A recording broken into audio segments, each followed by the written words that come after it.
दिक्कत है जो हिंदुत्व के नाम पर वोट दे रहा है, जो दलित पिछड़ों के बच्चे हैं, जो आदिवासियों के बच्चे हैं, जो गरीब और मध्यम परिवार के बच्चे हैं, जिनको भटका रखा है, हिंदुत्व के नाम पे भटका रखा है कि भैया योगी आदित्यनाथ जी की सरकार, मोदी जी की सरकार मुल्लों को टाइट कर रही है, मुल्लों की चूड़ी चढ़ा रही है। वो बेचारे ट्रेन हादसों में, वो बेचारा सड़क हादसे में मारा जा रहा है, वो मुफ्त में ही मारा जा रहा है और उसकी कोई देखभाल करने वाला नहीं है, उसकी कोई काउंटिंग करने वाला नहीं है, उसके घर पे कोई मुआवजा देने वाला नहीं है, उसका पार्थिव शरीर घर पे पहुंचाने वाला कोई नहीं है। तो सारी व्यवस्थाएं ध्वस्त हो चुकी हैं और बाबा बिहार चुनाव में अपना जो चुनावी भाषण देने में मस्त है।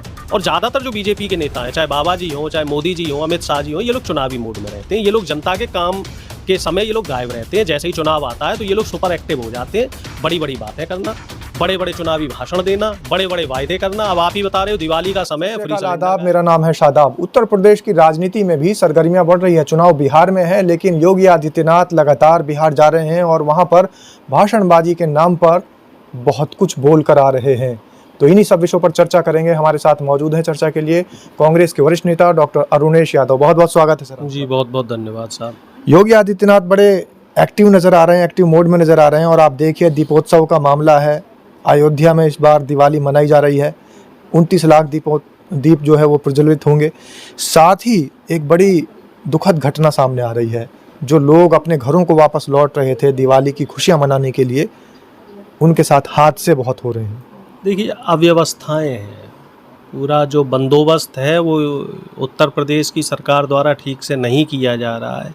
चाहे रेल सुविधा हो या बस सुविधा हो, उस पे जो ध्यान देना चाहिए वो ध्यान नहीं दिया जा रहा है। स्पेशल ट्रेन चलानी चाहिए, स्पेशल बस चलानी चाहिए और रास्ते में लॉ एंड ऑर्डर को भी मेंटेन करना चाहिए। दिवाली पर सिलेंडर मुफ्त देने की भी बात कही थी। एक्स्ट्रा जो भीड़ आ रही थी तो उस भीड़ को के लिए इंतजामात भी कराने चाहिए। मैं अभी देख रहा था, मैं भी गाजियाबाद के बस अड्डे के पास में था, तो बिल्कुल ऐसी अव्यवस्थाएं हैं, कोई पुलिस देखने वाली नहीं है और वहाँ पे कोई इंतजाम भी नहीं है। आदमी इधर से उधर भटक रहा है, भाग रहा है, परेशान हो रहा है।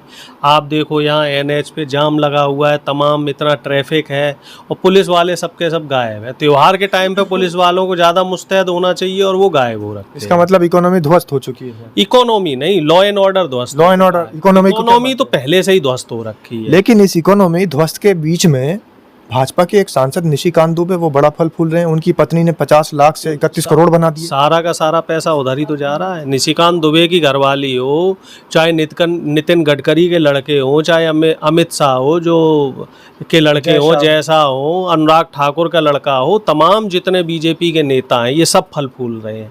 अब तो ज्योतिरादित्य सिंधिया का लड़का जो है वो भी मध्य प्रदेश के क्रिकेट बोर्ड का अध्यक्ष बना दिया है। अरुण जेटली का लड़का दिल्ली का वो क्रिकेट बोर्ड का अध्यक्ष है ही है।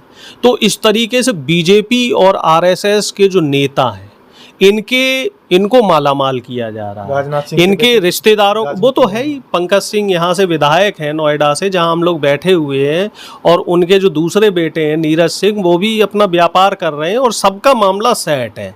दिक्कत किसे है? जो हाँ, तमाम ऐसे उदाहरण है। दिक्कत है जो हिंदुत्व के नाम पर वोट दे रहा है, जो दलित पिछड़ों के बच्चे हैं, जो आदिवासियों के बच्चे हैं, जो गरीब और मध्यम परिवार के बच्चे हैं, जिनको भटका रखा है, हिंदुत्व के नाम पे भटका रखा है कि भैया योगी आदित्यनाथ जी की सरकार, मोदी जी की सरकार मुल्लों को टाइट कर रही है, मुल्लों की चूड़ी चढ़ा रही है।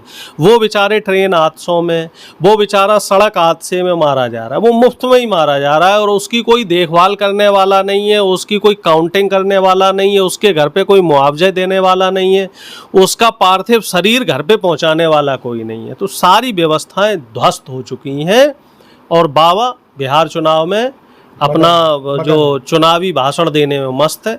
और ज़्यादातर जो बीजेपी के नेता हैं, चाहे बाबा जी हों, चाहे मोदी जी हों, अमित शाह जी हों, ये लोग चुनावी मूड में रहते हैं। ये लोग जनता के काम के समय ये लोग गायब रहते हैं। जैसे ही चुनाव आता है तो ये लोग सुपर एक्टिव हो जाते हैं, बड़ी बड़ी बातें करना, बड़े बड़े चुनावी भाषण देना, बड़े बड़े वायदे करना। अब आप ही बता रहे हो दिवाली का समय, फ्री सिलेंडर गायब है, फिर होली का समय आ जाएगा, फिर फ्री सिलेंडर गायब हो जाएगा, और जब चुनाव का समय आएगा तो तमाम तरह की योजनाएं दी जाएंगी। अब बिहार में देखो, और लेडीज़ों के अकाउंट में पैसे डाल दिए। 20 साल इन्हें वो महिलाएं ध्यान नहीं आई, 20 साल इनको बिहार ध्यान नहीं आया। अब विशेष पैकेज की घोषणा होगी।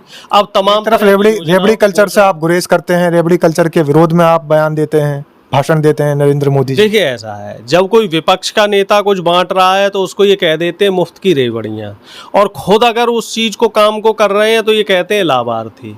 कांग्रेस और इंडिया गठबंधन भी तमाम जगह इस तरह की योजनाएं लागू करता है, फ्री बिजली देता है, फ्री पानी देता है, किसानों को सब्सिडी देता है, किसानों के ऋण माफ़ करता है, युवाओं को रोजगार की योजना देता है। तो उसे ये कहते हैं ये फ्री की रेवड़ियाँ हैं, इससे राजस्व को नुकसान हो रहा है। और जब खुद इस काम को करते हैं तो कहते हैं जी हम तो लाभार्थी बना रहे हैं। अब इनका एक जो आयुष्मान कार्ड योजना है वो भी बहुत बड़ा फेल्योर है। आयुष्मान कार्ड जो बुजुर्गों उसमें वाले तो कार्ड लोगों को उसमें तो राहत मिलती है। कोई राहत नहीं मिल रही है। मेरी आज ही आरएसएस के 2-3 लोगों से बात हुई है, वो कह रहे हैं कार्ड सिर्फ दिखाने का, ये कार्ड कहीं चलता नहीं, कोई प्राइवेट अस्पताल वाला इस कार्ड को मानता नहीं है। अच्छा। सिर्फ ये दिखाने के लिए बना रखा है, क्योंकि उसके पेमेंट नहीं हो रहे हैं सरकार की तरफ से, उन्हें जो भुगतान उनके नहीं किए जा रहे हैं, तो इस वजह से वो लोग कार्ड को नहीं लेते हैं। अब योगी आदित्यनाथ जी को देखो, उन्हें क्या करना है, बाबा क्या जाएगा बिहार में जाके भांग बो देगा, वहाँ भाषणबाजी कर देगा, तमाम उल जलूल बातें कर देगा, और मोदी जी के लिए फिर कहते हैं ना अपने गले का सांप उनके अरे ग्राउंड नहीं तैयार, अपने गले का सांप मोदी जी के गले में डाल देगा जाके। लखनऊ दिल्ली की लड़ाई की बात बस वो लड़ाई चल रही है, और बाबा ने सुपारी उठा रखी, उसी काम का बीड़ा उठा रखा है कि कैसे मोदी जी को भांग बोई जाए। अच्छा प्रोफेसर साहब, जैसा आपने बताया कि सारे नेताओं के बच्चे तो बाहर पढ़ रहे हैं, विदेशों में हैं, या फिर अच्छे पदों पर हैं, या फिर नेता नगरी में अच्छे ऊंचे ओहदों पर हैं, लेकिन जो गरीब के बच्चे हैं वो कहाँ हैं? वो तो सांप्रदायिक दंगों में सब किसी के घर पे चढ़ाई करनी होती है तो हाथ में कुदाल, उनको झंडा लेके आरएसएस का और बीजेपी का झंडा लेके उनको कुदा रहे हैं, मुसलमानों के खिलाफ लड़ा रहे हैं। अभी दिवाली चल रही तो दिवाली के उत्सव में बिजी कर दिया है कि तुम दिए वाला देखो, ये चीज़ देखो, वो देखो। फिर कुछ दिनों बाद क्रिसमस आ जाएगा तो क्रिसमस का विरोध करना है, फिर नया साल आ जाएगा तो उसका विरोध करना है कि ये ईसाइयों का त्यौहार है, फिर उसके बाद कोई मुसलमानों की ईद बकरीद आ जाएगी तो उसका विरोध करने में लग जाएंगे।